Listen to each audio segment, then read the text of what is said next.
Extremely sorry to disappoint. అంటే ఇప్పుడు ఏదో ఉనికిపోతున్నాను, మంచం కింద కూర్చొని ఏడుస్తున్నాను అని అందరూ what ever the media speculating, వాళ్ళందరికీ చిన్న డిసప్పాయింట్మెంట్గా ఉండొచ్చు వీడియో. ఇక్కడ పాయింట్ ఏంటంటే, I just want explain the whole concept. ఇప్పుడు నేను ఆల్మోస్ట్ ఒక 1 year బ్యాక్ ఏదో ట్వీట్స్ పెట్టాను అనే ఎలిగేషన్. ఆ ట్వీట్స్ ఎవరో మనోభావాలు దెబ్బతిన్నాయి. ఇక్కడ విచిత్రం ఏంటంటే 1 year బ్యాక్ పెట్టిన ట్వీట్స్ 4 డిఫరెంట్ ప్లేసెస్లో 4 డిఫరెంట్ జ్యూరిస్డిక్షన్స్లో 4కి ఒకే 3-4 రోజుల వ్యవధిలో వాళ్ళ మనోభావాలు దెబ్బతిన్నాయి. వాళ్ళు ఆ పరంగా కంప్లైంట్ ఇవ్వడం, కేసులు పెట్టడం జరిగింది. ఇక్కడ పాయింట్ 1, ఎవరి మీద అయితే నేను పెట్టానన్న వాళ్ళు చెప్తున్నారో వాళ్ళకి లేదు, ఎవరో థర్డ్ పార్టీ, అసలు సంబంధం లేనివాడు.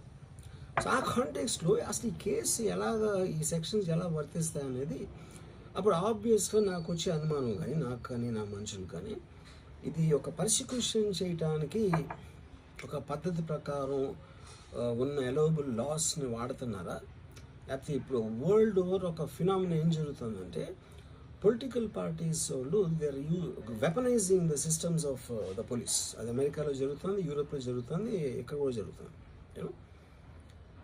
అప్పుడు నేను ఏ ఒక్క వ్యక్తిని, ఒక పోలీస్ ఆఫీసర్ని కానీ, ఒక పొలిటికల్ పర్సన్ కానీ నేను బ్లేమ్ చేయట్లా. I think it happens in certain ఒక ఏమంటారు దాన్ని, ఒక వే. అది అందరూ కూడా ఎంతో కొంత అది చేయటానికి టెంప్టేషన్ ఉండొచ్చు. But eventually there is the law of the land which will take the final call. So అది that I completely agree, believe in that and I abide by that as a citizen. So ఇప్పుడు ఇక్కడ జరిగింది ఏంటి, నాకు ఒక notice వచ్చింది, నేను ఒక రిప్లై ఇచ్చాను, ఫలానా చోట ఫలానా తారీఖు నేను వస్తాను. అప్పటికి నాకు జరుగుతున్న పని ఒక ఆన్గోయింగ్ స్కెడ్యూల్ ఉంది కాబట్టి, నాకు ఫిల్మ్ వర్క్ ఉంది కాబట్టి అవ్వలేదు. అండ్ ఇట్ ఈస్ వేరే ప్రొడ్యూసర్కి చేస్తాను, ఆ ప్రొడ్యూసర్కి నష్టం వస్తుంది కాబట్టి నేను మళ్ళీ టైం అడిగాను. ఇదేంటి కేసు, ఇదేం అర్జెంట్ కేసు అంటే 1 year తర్వాత ట్వీట్ చూసిన అతనికి 1 weekలో అన్నీ అయిపోవాలనేది ఏమన్నా మీనింగ్ ఉంటుంది అసలు దానికి? So which basically means it is being done for purposes other than the urgency of the case. ఇప్పుడు అర్జెన్సీ ఆఫ్ ద కేసు అంటే, మీరు మర్డర్లు గేడర్లు ఇన్ని జరిగి సంవత్సరాలు తీసుకుని ఏదో ఏదో ఒక ట్వీట్ పెట్టినన్న ఎలిగేషన్ మీద హుటాహుటిని మీరు అక్కడి నుంచి పోలీసులు వచ్చేసి ఇలా చేసి అలా చేసి. ఇప్పుడు ఇంకోటి ఏంటంటే, ఫస్ట్ ఆఫ్ ఆల్ నాకు పోలీసులు అరెస్ట్ చేయడానికి వచ్చారు లేదో కూడా నాకు సరిగ్గా తెలియదు. ఎందుకంటే they didn't say it in so many words. నేను మీడియాలో కూడా ఎక్కడ చూడలేదు ఆ విషయం, అంత మీడియా స్పెక్యులేషన్ తప్పిస్తే అది నేను చూడలేదు. బట్ ఇందాక నేను చెప్పిన కారణాల వలన కోయిన్సిడెంటల్గా వేరే వాళ్ళు అన్ని చోట్ల నుంచి వచ్చేస్తున్నారు అది ఇది అన్నప్పుడు, ఐ డోంట్ వాంట్ నా టైం వేస్ట్, నా వర్క్ వేస్ట్, నా వర్క్ ప్రెషర్ ఉన్న దాని వలన I wanted to take the assistance of the judicial, because that is the final say in a democratic system కాబట్టి. సో అది దానికోసం దిస్ ఈజ్ వాట్ హ్యాపెన్. ఇప్పుడు ఇక్కడ ముఖ్యంగా మనం గమనించాల్సింది ఏంటంటే, ఇప్పుడు ఏదో ఒక ట్వీట్ పెట్టాడు, లేకపోతే ఒక మీము, ఒక కార్టూను, ఒక జోకో, లేకపోతే ఒక హార్డ్ ఒపీనియన్, దానికోసం కేసులు పెట్టే ఆస్పెక్ట్ అనేది సీరియస్గా తీసుకుంటే 100 కోట్ల ఇండియన్ జనాభాలో నాకు తెలిసి 50 lakhs మీద కేసులు పెట్టాలి. ఆ ప్రకారం అయితే అందరూ చేసేది పొద్దున్న లెగిస్తే మన ఒపీనియన్లు ఇస్తూ ఉంటాం సోషల్ మీడియాలో. అది ఏ ఫామ్లో అవ్వచ్చు, సెటైర్ అవ్వచ్చు, మీమ్ అవ్వచ్చు, ఏదో వేరే ఫుటేజ్ అవ్వచ్చు, లేకపోతే ఎవరినో కోట్ చేసి మనం కామెంట్ చేయొచ్చు. రకరకాలుగా మన అభిప్రాయాలను మనం సోషల్ మీడియాలో వేస్తూ ఉంటాం. అది కొంతమందికి నచ్చచ్చు, కొంతమంది నచ్చకపోవచ్చు. ఇప్పుడు చూస్తే చాలామంది కొన్నిటికి అఫెండ్ అవుతారు, కొన్నిటికి నశిస్తారు, కొంతమంది చప్పట్లు కొడతారు, కొంతమంది చీ కొడతారు. That is a process of the conversation which happens in the social media. అలాగే నా మీద కూడా చాలా నీచంగా కామెంట్ చేస్తారు, కానీ దాని గురించి నేను ఎప్పుడు అనలేదు. Because I know it is a part of the eco system of the social media.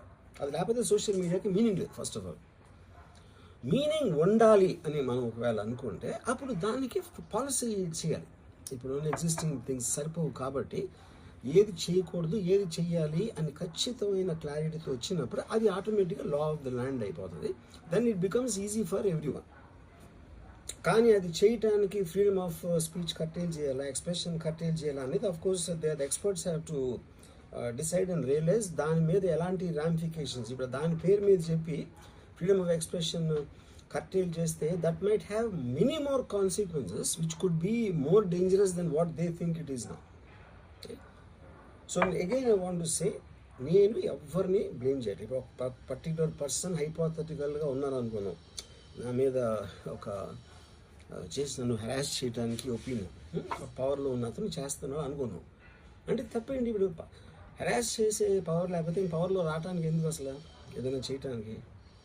So like wise social media అనే మాధ్యమం నా దగ్గర ఉంది కాబట్టి, నాకు ఎన్నో కొన్ని ఫాలోవర్స్ ఉన్నారు కాబట్టి వాళ్ళకి రీచ్ అవ్వడానికి నేను చేస్తాను, అలాగే వాళ్ళు చేస్తారు.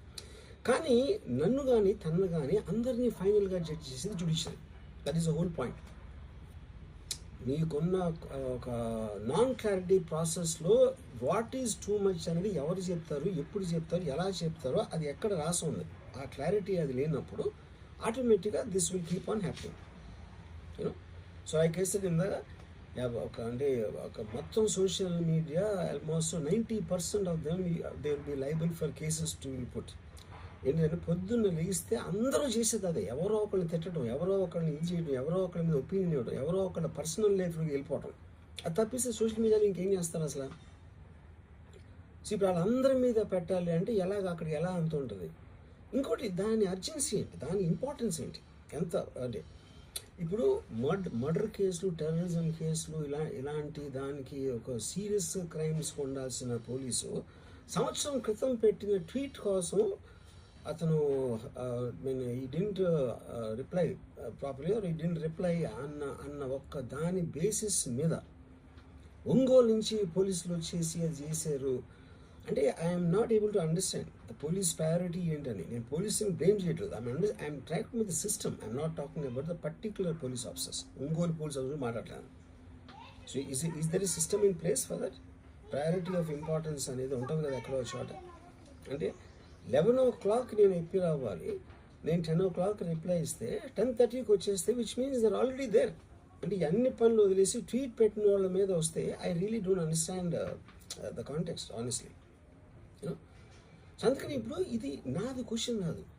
రామ్ గోపాలనో ఒకడు ఎవడో ఉన్నాడు అటు పెట్టాడు, ఇంకోటి ఎవడో సబ్బారావు పెట్టాడు, అప్పారావు పెట్టాడు. సో దీని మూలాన రామ్ గోపాల్ మీద అప్పారావు సుబ్బారావు మీదకి వస్తే రేపు ఎంతమంది మీదకి వెళ్తారు? ఇది అందరి ప్రాబ్లం. సో అది నా పాయింట్. ఇప్పుడు ఒక చాలా ఫేమస్ లైన్ ఉంది సెకండ్ వరల్డ్ వార్ టైంలో, వెన్ హిట్లర్ ఆస్పెక్ట్స్లో first they came for someone, I thought it was someone else, then they came for somebody else, I thought it was somebody else, then they came for me. అంటే ఏంటి? Then they came for everyone. So that is what we need to actually, that is the main issue which is what I wanted to bring to your notice.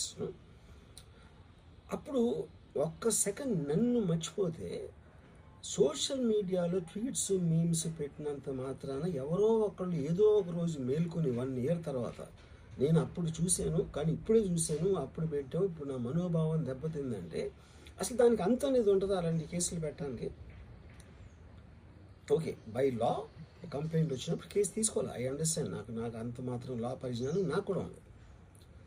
కానీ అది మీరు సీరియస్గా తీసుకుంటే, ఒక uniform disparity లేకుండా, discrimination లేకుండా మీరు అందరినీ సీరియస్గా తీసుకుంటే ఒక అంటే మొత్తం సోషల్ మీడియా మొత్తం జైల్లో ఉంటుంది అట్లీస్ట్ 80 to 90%. ఎందుకంటే సోషల్ మీడియాకి వచ్చేదే దానికోసం, ఎవరైనా సరే వచ్చేది ఫైనల్గా.